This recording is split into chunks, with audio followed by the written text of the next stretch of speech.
دو سوالات ہیں آپ سے.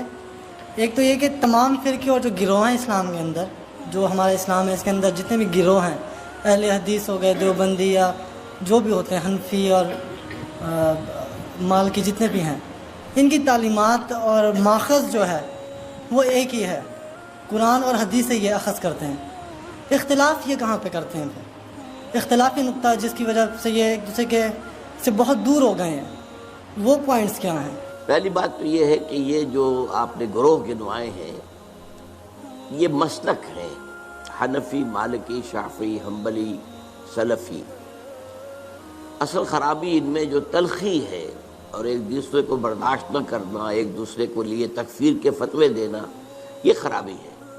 مسلکوں کے اختلاف میں کوئی خرابی نہیں ہے، اور یہ مسلکوں کا اختلاف بالکل سمجھ میں آ جاتا ہے کہ قرآن سے اور حدیث سے، سنت سے استنباط کرتے ہوئے ایک شخص ایک رائے نکالتا ہے، ایک شخص اسی سے دوسری رائے نکالتا ہے، اور یہ دونوں رائے ہوتی ہیں مبنی پر خلوص اور اخلاص.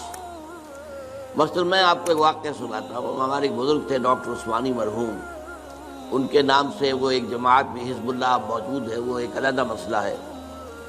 انہوں نے ایک دفعہ درس دیا اور اس میں نماز باجماعت کے التزام اور پابندی کے لیے زور دینے کے لیے انہوں نے وہ واقعہ بیان کیا کہ حضور صلی اللہ علیہ وسلم جب مرض وفات میں مبتلا تھے تو ظاہر بات ہے کہ چند نمازوں میں وہ مسجد نبوی میں نہیں آ سکے اپنی بیماری کی وجہ سے. جیسے ہی ذرا طبیعت بہتر ہوئی تو آپ آئے، اور آپ نے اس وقت سہارا لیا ہوا تھا حضرت عباس رضی اللہ تعالیٰ عنہ اور حضرت علی رضی اللہ تعالیٰ عنہ. ان دونوں کے سہارے سے آپ مسجد کے اندر آئے تو حضرت ابو بکر نماز پڑھا رہے تھے، وہ پیچھے ہٹنے لگے کہ حضور آگے تو وہ آپ نماز پڑھائیں گے. تو آپ نے اشارت سے کہا نہیں تم نماز پڑھاؤ، اور آپ بیٹھ گئے حضرت ابو بکر کے پاس. بہرحال باقی واقعہ میں بیان نہیں کر رہا، اس سے انہوں نے استنباط کیا کہ دیکھیے نماز باجماعت کی اہمیت یہ ہے کہ حضور اس حال میں بھی، جبکہ آپ چل بھی نہیں سکتے، بمشکل دو افراد کا سہارا لے کر آ رہے ہیں، پھر بھی آپ نماز باجماعت میں شریک ہوئے. میں نے ان سے بعد میں عرض کیا کہ ڈاکٹر صاحب میں اس حدیث سے ایک اور نتیجہ نکالتا ہوں، اور وہ کیا ہے کہ نماز باجماعت سے صرف مریض ہی مستثنیٰ نہیں ہے، اس کے تیماردار بھی مستثنیٰ ہیں. حضرت عباس اور حضرت علی جو ہے وہ گھر کے اندر موجود تھے، مسجد میں تو نہیں آئے، وہ بیمار نہیں تھے، لیکن چونکہ وہ بھی حضور کے تیماردار تھے، حضور کی دیکھ بھال کر رہے تھے، تو گویا کہ ان کے لیے بھی اس وقت نماز باجماعت میں شریک ہونا لازم نہیں تھا.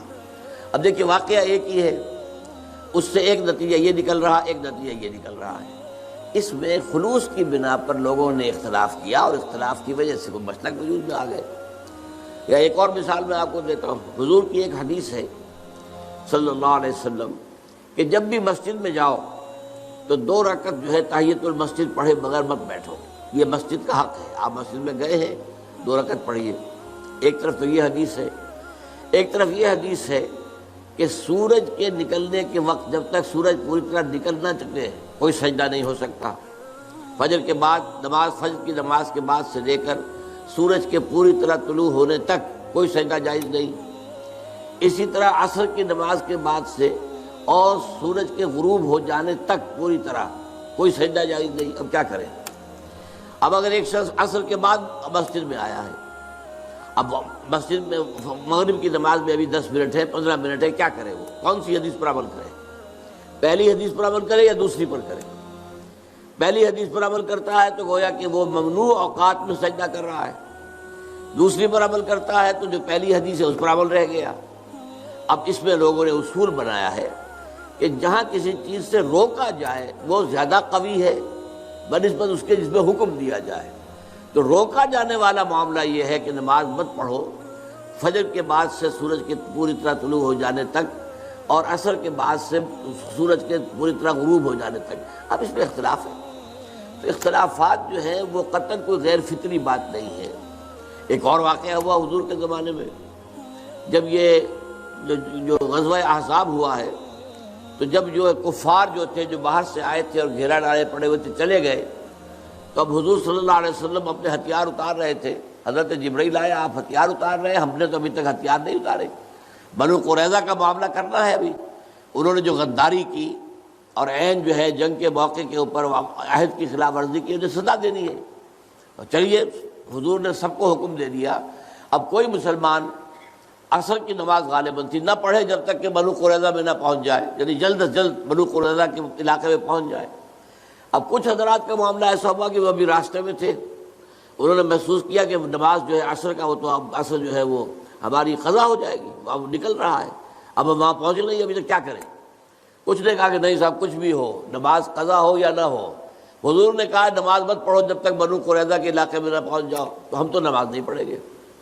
کچھ لوگوں نے کہا نہیں یہ تو حضور نے اصل میں جلدی کرنے کے لیے تاکید کر کہا تھا، ورنہ مراد یہ نہیں تھی. انہوں نے نماز پڑھ لی. اب کچھ لوگوں نے نماز پڑھ لی، کچھ نے نہیں پڑھی.